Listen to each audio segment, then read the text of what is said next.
Anthropologists study people all around the world to learn about their culture, what makes us unique, and what we have in common. But how do we go about interpreting the meaning or significance of actions and symbols in the past? In this lecture, we'll learn about the practice of ethnographic analogy.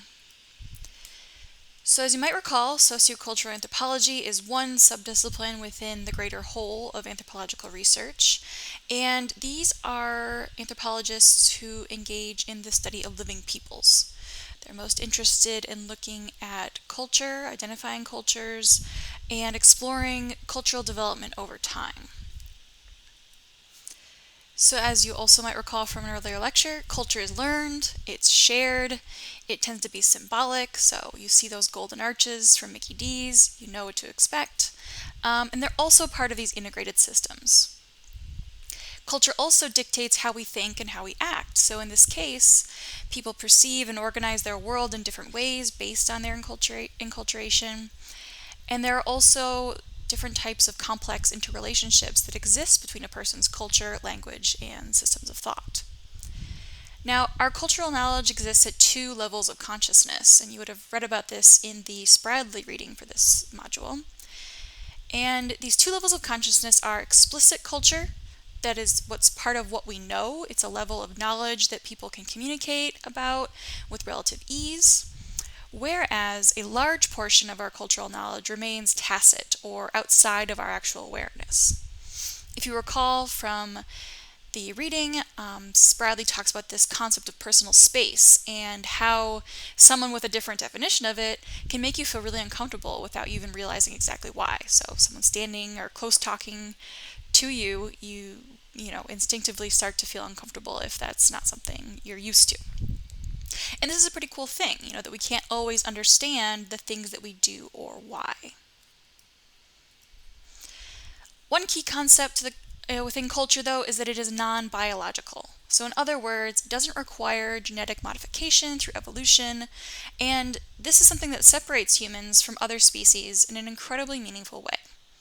So, sociocultural anthropologists study culture in order to get a better idea of how humans interact with and view the world.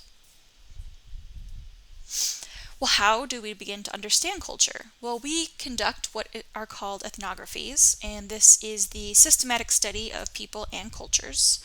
So, trying to understand systems of meaning and knowledge within a society, and the method that we use to do this is what's called participant observation. So going and living amongst a group of people, interacting with them on a regular basis to try and get in touch with that sort of insider perspective that we've talked about. Some of the goals with conducting ethnographic research, you tend to be trying to either understand a single culture within a specific context, or you might be trying to identify cross-cultural principles among different human societies. We'll be learning about a wide variety of funerary practices and attitudes toward death as a means of understanding specific cultures and humans as a species within this course. But what about studying the past? Well, archaeologists use a method called ethnographic analogy to understand the processes that created the archaeological record by studying modern cases, or those of what we call the ethnographic present. To accomplish this, we have adapted the principle of uniformitarianism, which comes out of geology, and asserts that the processes now operating to modify the Earth's surface are the same processes that operated throughout geological time. Archaeologists recover the physical remains of past human behavior, and like geologists, they must look to the contemporary world for hypotheses that account for the formation and deposition of those physical remains. In other words, observing the contemporary world provides the information necessary to infer past human behavior and natural processes from archaeological observations. This method can be used to help us investigate the accuracy of historical accounts by looking for direct evidence of certain behaviors within the archaeological record. Such an analogy notes the similarities between two cases and infers from that similarity that other attributes of one case might also be true of the other. If an analogy withstands rigorous testing, then it eventually becomes what we call middle range theory. For example, let's say we are attempting to interpret a mortuary feature from an archaeological context, and we have identified a funerary ritual from an ethnographic context that shares several traits with the material remains uncovered in the mortuary feature. In this figure that you see here, that would be represented by traits A through C. We can therefore assume that any additional traits of the ethnographic case, such as D, also apply to the archaeological context. Now, this is especially useful when it comes to interpreting the meaning or symbolism of how someone is placed in a burial or the grave goods with which they were interred. Analogies, however, must be used with caution because there are likely many differences between the two contexts as well. One way to solve this problem is to estimate the relative strength of the analogy. By increasing the number of formal similarities between an ethnographic and archaeological case, we increase the probability that the formal analogy is correct. Still, we don't know if an analogy that relies on 10 attributes is twice as good as one that might rely on only 5. And even the best analogy is no more than a probability, and there's always a chance that we're going to be wrong. Therefore, it comes down to a goodness of fit between the two cases being compared. Relying on an ethnographic case that is culturally related to the archaeological one improves the analogy, but what if recent events have caused cultural discontinuity between the past and present? Or what if there isn't an archaeological, or what if an archaeological case doesn't have a clear ethnographic referent? These are the sorts of complications that must be overcome in developing an ethnographic analogy. There are two types of analogy that have been defined by archaeologists Ellis and Wiley, and those are formal and relational. Formal analogies rely on similarities of form, hence the name, between the archaeological and ethnographic cases, regardless of whether the analogies come from the same culture.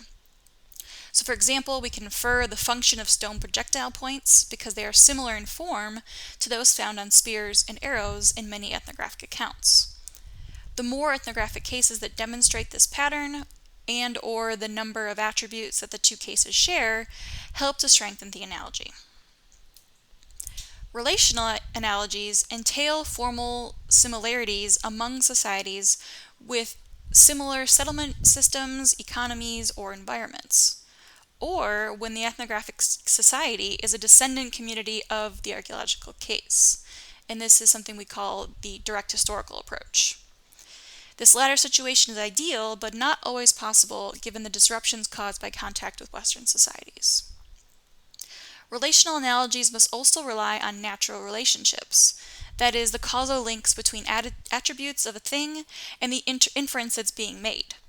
Such analogies are considered middle range or middle level theory, which is a special kind of analogy because it is a theory that helps us get at the why of an observation and improve our interpretation. One of your readings for this week provides an example of how ethnographic analogies are developed, but you might have found it a bit dense, so I'm going to try and step you through some of the important points here.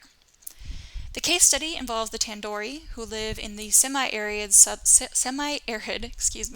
region of Madagascar, where pastoralism dominates over rice production, and which is common elsewhere on the island.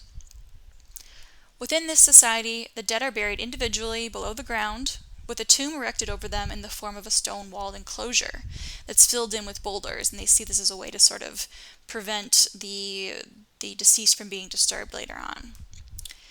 These sacred monuments dot the landscape and can actually be quite large. Some of them measure up to 12 meters square and can be 1.2 meters tall.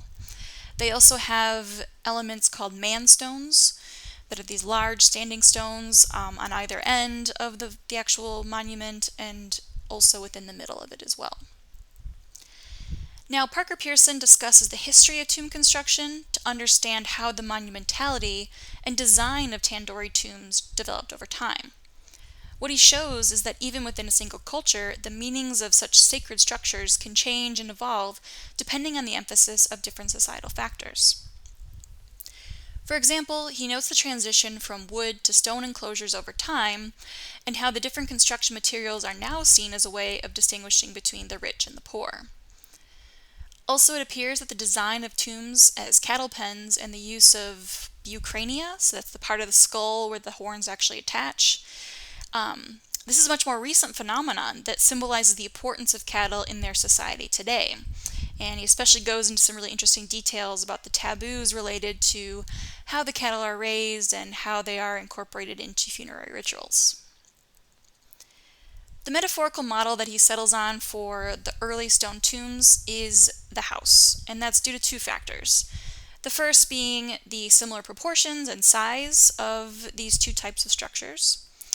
And secondly, the manstones that are situated on the east and west ends of a tomb are seen as a correlate to the roof posts that are used on the north and south ends of a house.